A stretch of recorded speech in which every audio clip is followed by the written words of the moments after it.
Omarosa Manigault denied Thursday that she stormed the White House residence after being fired by Chief of Staff John Kelly, who she reportedly swore at in a dramatic exit from the White House 2 evenings ago during a Christmas party. Manigault demanded evidence of her alleged tirade, calling a report that she did 100% false and claiming she was the victim of a vendetta from a reporter spreading the unverified account of her dismissal. "I resigned, and I did do that in the residence as is being reported. John Kelly and I sat down in the Situation Room, which is a very secure, very quiet room in the White House, and we had a very candid conversation," Manigault said on ABC.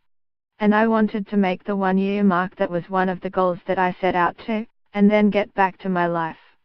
More than one news outlet has reported that Kelly fired Manigault, who is then said to have rushed the residence and demanded to talk to the president. A single reporter, longtime White House correspondent April Ryan, has said that Manigault was very vulgar and cursed a lot at Kelly on her way out.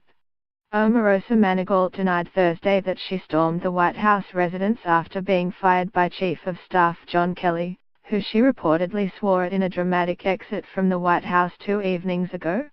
April Ryan, the White House correspondent who claimed that Manigault was very vulgar and cursed a lot at Kelly on her way out, was on CNN this morning to tell her side of the story.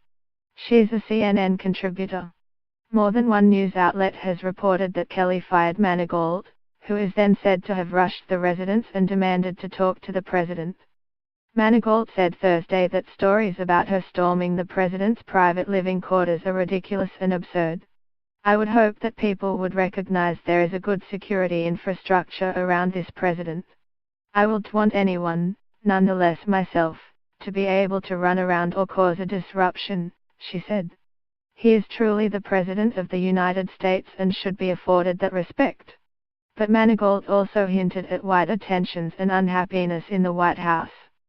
"There were a lot of things that I observed during the last year that I was very unhappy with," she said. "But when I have my story to tell as the only African American woman in this White House, as a senior staff and assistant to the President, I have seen things that have made me uncomfortable, that have upset me, that have affected me deeply and emotionally, that has affected my community and my people, and when I can tell my story, it is a profound story that I know the world will want to hear." The spat with Ryan showed no signs of ending Thursday.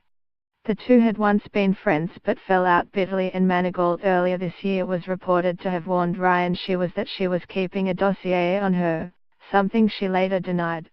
Ryan, a CNN contributor, went on New Day on Thursday, and stuck to her guns, claiming that she had multiple, credible sources telling her that Kelly approached Manigault on Tuesday evening at a White House Christmas party and said he needed to speak to her.